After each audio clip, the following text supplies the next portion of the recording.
music. And it was, we have a whole history of Manso dances, which were like taxi dances. And so, you know, there would be these Filipino, mainly Filipino groups that would go up and down the coast playing at different camps. And they would have these, what we call taxi dances, where you would, you know, for a quarter you could dance with this, you know, young woman or something. And so it's a bit of history that people remember very fondly if they grew up on the plantation.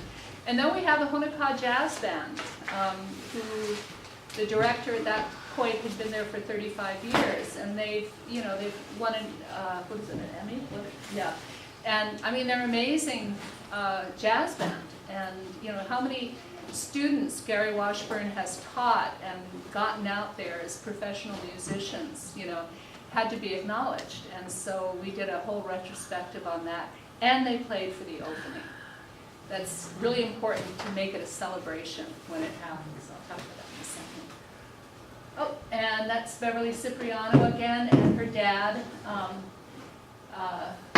Gilbert Awong. The Awongs had a Awong store down here in town, and he was with the Honokaa band, and Gilbert's dad was the director. So a lot of people don't realize Honokaa was the third largest town in Hawaii. It was Honolulu, Hilo, Honokaa, believe it or not. It was a happening place. And we're kind of lucky that the highway went past the town. It hurt businesses, but it sure preserved the historic beauty of the town. And so the credit union is now the Awong, or was the Awong store. But again, I had him open the exhibit, take the Mailele across, because, you know, Gilbert's also in his 90s. And, you know, his father being the local band leader, it was just appropriate. So who I kind of draw in to honor at opening the exhibits also matters. Oh. And this was the Paniolo. You can see it's kind of Paniolo brown with the green, you know, the Parker Ranch green accents. So, yes, this keeps me up at night. But here are some of the cowboys. We just did this wasn't the opening. This was just a talk story. So we did a Paniolo talk story. Come and, you know, meet these guys and stuff. And this is an example of one of the walls there. This is that next generation that I was talking about. So again, these are Nancy Erger's pictures of all the great, some of you might know her husband Rick. So, from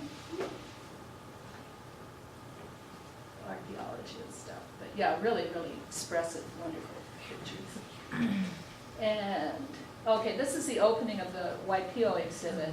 And the other thing that is interesting, I happened to be teaching my museology class at the same time, and I said to the students, go into the gallery, you know, just be, you know, flies on the wall, and tell me where people are gravitating to.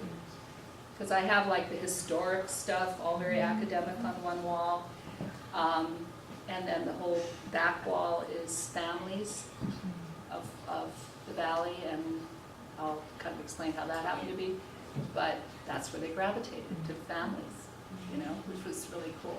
So there were people who literally came out of the woodwork for this exhibit, which was really wonderful. We had a couple hundred people, and a very impromptu, as we had hired Darlene Ahuna to play, which was really wonderful, because she does the old style, you know, really beautiful, you know, it's not the Jawaiian, or, which is great too, but this was just, you know, it was perfect for Waipio. And then she has family connections and stuff, so it was really great. And right at a little break there, suddenly from over the hill comes Lanakila and a couple of other chanters, and they start, you know, just totally, you know, we had no idea it was going to happen, started chanting chants of Waipio, and I mean, everybody had chicken skin. It was really, really beautiful. So it's those moments when you go, wow, we're doing something right, because this wouldn't happen otherwise. Next. Oh, there's Darlene playing. Okay. Okay, I'm going to end with this one because I'm so excited. This is something I have been wanting to do for years. Technically, and it's really something that I want to work toward, bilingual labels. And that was something that really hit me when I was in Aotearoa.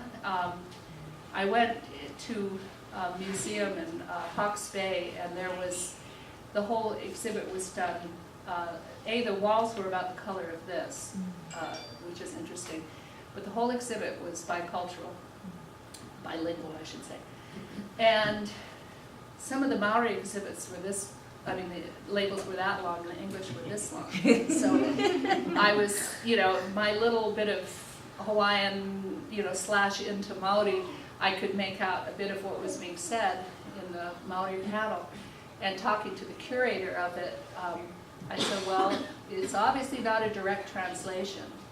So what's going on here? And he says, there are things that a native speaker, and you might know Sandy, that's who I'm speaking of. He said, there's things that a Maori speaker will want to know about a piece, like the whakapapa, the genealogy of the piece and all, that is not going to be of interest to a regular museum goer. So I think that's an interesting concept, because mostly when I've seen this done, it's been direct translation, English into Hawaiian, or vice versa. And I do want to say, it's one of the things I feel most proud about. When we did the Maori exhibit at Bishop Museum, it was the first time Bishop Museum called an object what it was, rather than say canoe in big letters, and then maybe in font half the size, waka or wa'a. We flipped that. So the object was called what it is in its indigenous form, and then an explanation, in English afterwards or something. And I continue to do that. You'll see in particular in the natural history section downstairs that we've, kind of tried to pull that out a bit. And yeah, there's, the reason I put this up is what I've always wanted to do are tours in Hawaiian. And so I had a punana leo, the kona, one of the kona ones, call me and say, can we have a tour in Hawaii? And I went, yeah, sure. So and it's amazing. I called around, and a lot of my friends who I think are pretty good speakers, and they all kind of went, not quite at that level, And so I finally got a gal who has taught Hawaiian language here and used to work for Punana Leo. And so she is now our to-go person, and she comes in whenever we have a tour that we need in Hawaiian. So I'm really thrilled that has happened. Any questions? Because I think, hi there. How are you? No, it's good to see you. Good to see you too. Yes. I have so many questions. Oh my gosh, Momi, this is so awesome. One of the things I'm curious about, and it's something that's been discussed a lot now about the changing model of museums, that the national museums are trying to focus more on community interests. And it strikes me that what you folks are doing here at NHERC is so unusual, because you have the academic underpinning of UH, and you have these students that you're training that are going off to Yale and Stanford and all these different places that come from this community. But it seems to me, I don't want to be pessimistic, but how could this exist any other place but Hawaii Island and a small town like Honoka'a? So thank God UH is progressive enough or integrated enough in its own community that this model can exist here. But how do you think this has applications elsewhere? How can it be carried out elsewhere, since there is at least lip service on a national level to community models? Yeah.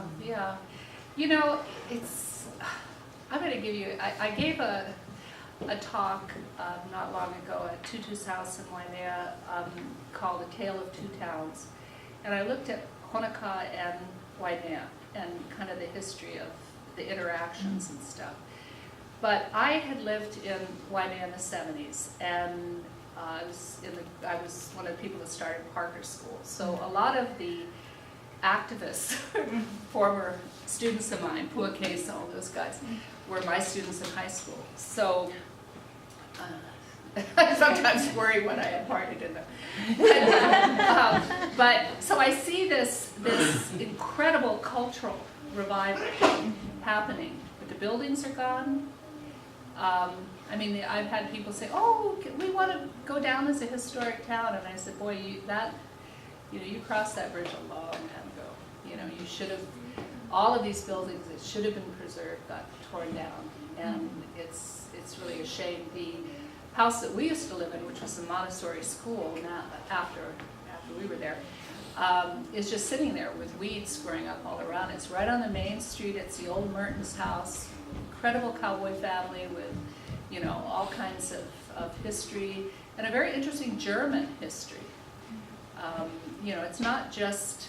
I mean, the thing with Parker Ranch and everything is, I mean, that's where we have the Russians, you know, up at Waikiki coming right before the revolution. A bunch of Russians came over to Hawaii, and they married Hawaiian women. And so Alex Panavarov, very famous cowboy, Leningrad Illarionov, a politician, all of these guys are descended from the original Russians that came here. There are wonderful stories up there, but what's happened in Waimea is a gentrification of, it's become a little California in some ways. Or, you know, I'm sorry, but when we